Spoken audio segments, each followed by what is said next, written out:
Welcome to the wonderful world of science, my dear class 6 students. As human beings, we have always been curious about our surroundings, है ना? When we look around the world, around us, right? We see flowers जो है वो different colours के क्यों है, flowers का size and structures अलग क्यों है. हाँ, ऐसे सारे क्वेश्चंस जो है वो अनएंडिंग क्वेश्चंस हमारे दिमाग में घूमते हैं and science tries to give you the answer to these questions. So what is science? Science एक Latin word scientia, to know, which means to know, इससे आया है. And science is a way of thinking. आपके यहाँ पे definition क्या है student? Science is a way of thinking, observing and doing things to understand the world we live in. Observing और looking में difference है. What is the difference? Observe जो हम करते हैं, हम look करते हैं. We look with utmost attention and an intention in mind. Right? हम observe करते हैं मतलब हमने सिर्फ देखा नहीं, हमने जानने की चाह जगाई अपने में कि ये है क्यों, और उसी से क्वेश्चंस निकलते हैं जिसको आप सॉल्व करते हुए ना आप साइंटिफिक मेथड की तरफ बढ़ते हैं, जिसको हम नेक्स्ट वीडियो में हम एक्सप्लेन करेंगे. Right? And to uncover the secrets of the universe. अच्छा, बहुत सारे सीक्रेट्स हैं हमारे अर्थ में, इवन बियॉन्ड अर्थ. अभी देखिए साइंटिस्ट जो है वो they are trying to discover whether there is a life existing outside earth. जैसे कि मार्स में लाइफ है कि नहीं, और अगर है तो किस फॉर्म में है. राइट? तो हम we are not going to read every line because I know you are very good wonderful readers. तो साइंस अगर मैं एनोटेट करूँ यहाँ पे, science is everywhere. This is very important students. अगर आपको पूछा जाए how science is everywhere, science आसपास कैसे है, तो देखिए आपको एग्जाम्पल क्या दिया गया है. From the depths of the ocean to the vastness of outer space. Science कहाँ नहीं है स्टूडेंट? साइंस ओशन में भी है. जैसे फिश जो है वो स्ट्रीमलाइंड है उसकी body, and that is why it can swim very well. Outer space आपके स्टार्स हो गए, मून हो गए, प्लैनेट्स, सन, कॉमेट्स, एस्ट्रॉइड्स, ये सब है. ये सब साइंस जो है हमें इनके आंसर्स देता है, उनकी फॉर्मेशन का, वो किस तरीके से किस मटेरियल से तैयार है, सारे आंसर्स हम सबको साइंस के थ्रू मिलते हैं. And kitchen my God, that is the biggest laboratory of the house, isn't it students? उसमें आप बॉइलिंग से शुरू करके वाटर को आइस में कन्वर्ट करते हैं. ये जो आइसक्रीम बनाते हैं ना, तो वो भी आप साइंटिफिक एक्सपेरिमेंट ही कर रहे होते हैं. You convert water into frozen form, ice form, right?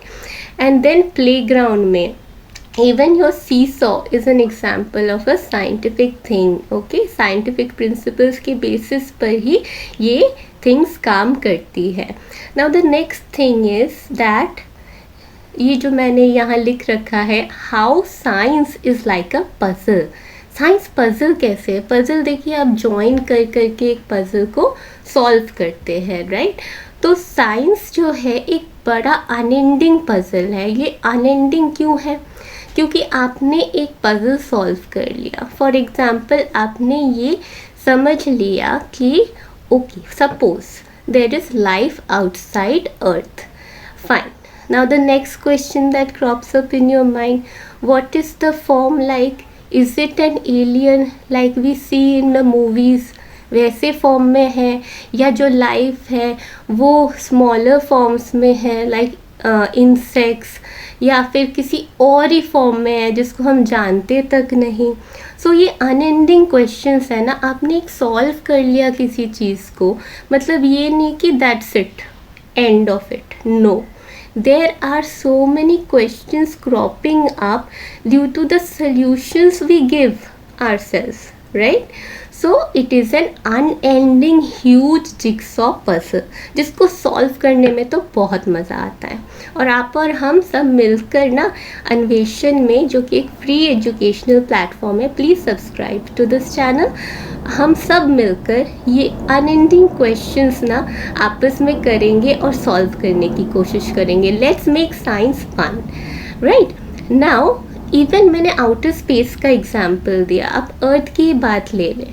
We will start off by looking at our home planet. Okay, home planet कौन सा? Earth. Of course there is only one planet that supports life, earth. फिलहाल तो यही है। We don't know what scientist will come up in the future with, right? It is the only planet we know that supports life. Plants and animals have managed to survive and thrive in different regions on this planet. तो अगर आप देखें plants और animals में कितनी variety है, right? और वो वैरायटी जो है वो क्यों है? कुछ कुछ रीजन्स में इतनी एक्सट्रीम कंडीशंस होती है और एनिमल्स जो है अपने आप को अडेप्ट कर लेते हैं। They have this particular way of adaptation. उनमें कुछ कुछ फीचर्स आ जाती है, जैसे कि कैमल आप देख लीजिए, there is a reason, there is a hump in the camel, or there is a reason that cactus thrive in desert area because they have that adaptation in themselves to survive in extreme climates, right? So next is, इन्होंने example दिया है of caterpillar. Do you know what caterpillar turns into? Caterpillar turns into a beautiful butterfly, but before that it goes through some stages. और इस particular इसके life cycle को बोलते हैं metamorphosis. Butterfly lays eggs on leaf और वो eggs hatch करती है and that gives rise to caterpillar. Caterpillar then goes through the stage of larva और लार्वल स्टेज में वो अपने अराउंड, फिलहाल आप ये मान लीजिए, एक हाउस सा क्रिएट करता है विच इज़ कॉल्ड ककून, और उसमें जो डेवलपिंग लार्वा है उसको बोलते हैं pupa. So pupa then converts itself into a butterfly, into a beautiful butterfly, right? So the butterfly then again lays eggs which hatches to give rise to caterpillar and the cycle goes on. So ये जो observations है ना help us to frame questions in our mind and try to solve the puzzles behind the variety of life forms. So यहाँ ये देखिए इतना tasty tasty खाना रखा है, अच्छा लग रहा है ना? टेस्टी है, मेरा फेवरेट डोसा है। आपका कौन सा है कमेंट करके बताना। और पता है क्या, डिफरेंट रीजन्स ऑफ इंडिया में डिफरेंट खाना मिलता है, राइट? और कुछ रीजन्स है ना जिस वजह से कोस्टल एरिया में आपको फ़िश ज़्यादा मिलेगा, राइट? नॉर्दर्न बेल्ट में आपको मिलेगा wheat as staple food, eastern side में आपको राइस मिलेगा, because these particular crops they are grown over there. Coastal areas में फ़िश कैचिंग होती है तो ऑब्वियसली फ़िश उनका बेसिक डाइट है। So there are a reason for things happening, they just don't happen on their own, right? Now importance of knowing hot और cold. आप गर्मी के दिन में स्वेटर्स तो नहीं डालते ना, आपको पता होता है कि गर्म है, you have skin, that is your sense organ, right? So आपको पता है, आप टच करके बता सकते हैं कोई चीज़ हॉट है, कोई चीज़ कोल्ड है। हाँ, बट स्पेसिफिक टेम्परेचर तो आप बिना मेजर किए, बिना कुछ डिवाइसेस यूज़ किए नहीं पता लगा सकते। इसके बारे में भी हम पढ़ेंगे एक चैप्टर में। And then we come to what materials are things made of. आपके पास एक स्केल है, पेंसिल है, देखिए यहाँ पे कितने सारे एग्जाम्पल्स हैं, रबर है, इरेजर है, right? So even the cup we drink milk in, हाँ वो प्लास्टिक का बना होता है, कुछ स्टील का बना होता है। अगर आप कॉटन क्लॉथ ले लें, क्या आप उसमें मिल्क डाल सकते हैं और पी सकते हैं? नहीं ना, उसमें छोटे छोटे पोर्स हैं, मिल्क लीक आउट कर जाएगा ना। तो कुछ मटेरियल्स है जो किसी स्पेसिफिक यूज़ के लिए है और कुछ मटेरियल है जो किसी और डिफरेंट यूज़ के लिए है। So we learn about the materials, different materials as well. Next in this chapter what we have is that यहाँ पे क्या है, unending list of question. The top line says there is unending list of question. Isn't it true? So ये तो है ही है. अर्थ में questions, अर्थ के बेसिस पे क्वेश्चंस है. Beyond earth we go, sun, moon, star, सारे हमारे अंदर क्वेश्चंस घूमते रहते हैं जो साइंटिफिक मेथड के थ्रू हम सॉल्व करते हैं. Then there is an example of pen not working over here. एक सिंपल एग्जाम्पल है, suppose your pen stops writing. मैं आपसे क्वेश्चन करती हूँ, आपका पेन जो है वो स्टॉप कर गया काम करना, तो आप क्या करेंगे? आप सोचेंगे ना कि पेन क्यों स्टॉप कर गया. पहला दिमाग में क्या आएगा? आप हाइपोथेसिस क्रिएट करेंगे, आप गेस वर्क लगाएंगे. गेस वर्क कैसा कि क्या मेरा इंक ख़त्म हो गया है, तो उसको आप कैसे आप सॉल्व करेंगे. ये क्वेश्चन आपके दिमाग में आया. Then what will you do? You will obviously open up your pen, right. You will see the refill. आपको लगा अच्छा इंक तो ख़त्म नहीं हुई, तो क्या हो सकता है? Next question you frame up in your mind. हो सकता है इंक है, इंक ड्राई हो गया है ना. इंक ड्राई होने से भी इंक जो है आपका पेन काम नहीं करेगा, right. This is the way you come up with questions and solve on your own the answers. तो science is very wonderful and together with Anveshan will try to solve all these questions in our mind. In the previous video, we talked about what is science and how is it wonderful. In the next segment, we are going to discuss a very important aspect which is the scientific method. Scientific method के कुछ steps हैं students जिनको आपको याद करना है. वैसे इसको याद करने में कोई डिफ़िकल्टी नहीं है क्योंकि ये स्टेप्स जो है आप अपने रोज़ाना की ज़िंदगी में you follow these steps in your daily life every day for every single problem. तो आप भी किसी साइंटिस्ट से कम नहीं है. ये साइंटिफिक मेथड के स्टेप्स कुछ इस प्रकार है. First we observe something that we find interesting, right. या फिर कोई एक पर्टिकुलर प्रॉब्लम जिसको हम देखते हैं और वो हमें क्या करता है, हमें नेक्स्ट स्टेप की तरफ आगे बढ़ाता है. We start framing questions regarding that problem. एक सिंपल एग्जाम्पल है, आप अपने रूम में जाते हैं, आपके पास एक लाइट बल्ब है, आप जलाते हैं, आप स्विच चलाते हैं और वो लाइट बल्ब नहीं चलता. Now you think about certain questions, right. पहला क्वेश्चन आपके दिमाग में जो आया वो ये है कि why is the bulb not working. There must be some particular reason for that, right. और उसके लिए third step, now we come to third step. तो सेकंड स्टेप आपका हो गया you think about questions.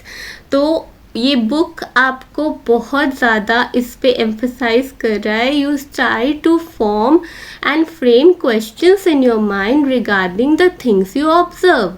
Now we come to the third step. Third step is we guess. Yes, we guess. Guess work बहुत important है और scientific terms में इसे hypothesis बोला जाता है. वी डू गेस वर्क कि इसके पॉसिबल रीजंस क्या हो सकते हैं. ये जो मैंने एग्जाम्पल दिया आपका कि बल्ब नहीं काम कर रहा, right. So what do we do with it? We try to guess the problem, the solutions to the problem, right. तो क्या हो सकता है? या तो मेन से ही लाइट गई हुई है, इलेक्ट्रिक सप्लाई, आप सारे रूम्स की लाइट चलाएंगे, फ़ैन चलाएंगे. अच्छा, आपने देख लिया सारे रूम की लाइट्स और फैंस तो चल रही है, तो ये तो आपका जो हाइपोथेसिस है ये तो गलत हो गया. Now we come to the second hypothesis. आपने गेस किया कि जो वायर है ना बल्ब की वो मेल्ट होके वो टूट गई है, बेसिकली बल्ब फ्यूज़ हो गया है. That is your second hypothesis. Now what do you do regarding it? You again do some experiments or you do more observations, right? या तो आप बल्ब को देख सकते हैं घुमा घुमा के कि ये ब्रेक हुआ है कि नहीं wire. Otherwise what you can do is you can replace the bulb with a new one. You replace the defective bulb with a new one. Now when you replace it, don't do it yourself, ask an adult for help. So when you replace it, then you switch on the bulb, then what happens? The bulb lights up. Okay, so your second hypothesis is now validated. ये true है. Guesswork, your guesswork, the second guesswork worked. So now you have the solution to the problem. ये जो आपका fourth है, we guess through experiments. यहाँ पे आपने experiment क्या किया? आपने replace कर दिया पुराने बल्ब को न्यू बल्ब से. We then try to analyze the results. Last step. Analyze मतलब छोटे छोटे टुकड़ों में आपके आंसर्स को ब्रेक कर देना, so that you can relate these small parts to the main problem, right? Problem क्या थी? बल्ब काम नहीं कर रहा था. आपने क्या किया? आपने रिप्लेस कर दिया. Now you know, okay, that is why the bulb was not working. What was your question? What was your question in the second part? Second जो स्टेप है, you think of a question. What was the question? Why is the bulb not working? Now you got the answer. That is why my bulb was not working, because the bulb was fused. Scientists are those people who follow the scientific method to solve problems. तो आप भी अपने ज़िंदगी में बहुत सारे ऐसे problem solve करते हैं. आप भी साइंटिस्ट की तरह साइंटिफिक मेथड यूज़ करते हैं. Okay, now another example that they gave is someone cooking food may be wondering why the dal has spilled out of the cooker. Can you see over here? Dal has spilled over the cooker. तो इसका जो probable question है, अच्छा observation क्या है? The dal has spilled over the cooker. What will be the question? Second step. The second step is the question framing, right? Why did the dal spill out? Probable hypothesis, guesswork. Was there too much water inside it? Okay, to test it, why don't you, the next time, you can lessen the volume of water used to cook dal and test it out. So what are you doing over here? You are experimenting, and when you are finding out that there is no dal spilled this time, now you know why did the dal spill. So you come to the solution of the problem. So think of a person trying to find out why tire is flat. So what will be the probable guesswork? क्या guesswork होगा? Air leaked out, right? तो उसके लिए आप mechanic को बुलाएंगे, air pump लाएंगे और उसके थ्रू आप अपने साइकिल टायर को ठीक कर लेंगे. So when we try to ask questions and find out answers, we are all in a way scientists. इससे related questions आ सकते हैं that justify that when we try to ask questions and find out answers, we are all in a way scientists. तो इसके आप examples दे सकते हैं, जैसे bulb वाला एग्जाम्पल मैंने दिया था, एंड कुकिंग दाल वाला यहाँ पे है एग्जाम्पल. बाईसाइकिल रिपेयर का एग्जाम्पल है. आप खुद के दिमाग से भी ऐसे एग्जाम्पल्स बहुत सारे खोज सकते हैं.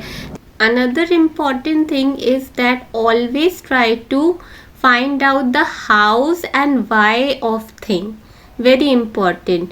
किसी भी चीज़ का होना, एग्जिस्टेंस, अपने आप में एक क्वेश्चन तैयार कर लेता है. एक क्या 1000 क्वेश्चंस. आप उनको सॉल्व करने की कोशिश कीजिए, और वही जो सॉल्विंग टेक्निक है उसी को साइंटिफिक मेथड बोलते हैं. तो science is rarely done alone. Science जो है वो अकेले आप करते हैं, कुछ क्वेश्चंस के आंसर सॉल्व करते हैं, बट जनरली साइंटिस्ट जो है वो एक कोलैबोरेटिव एनवायरनमेंट में काम करते हैं. वो एक साथ एक दूसरे को हेल्प आउट करते हैं, because the mysteries in the world never and.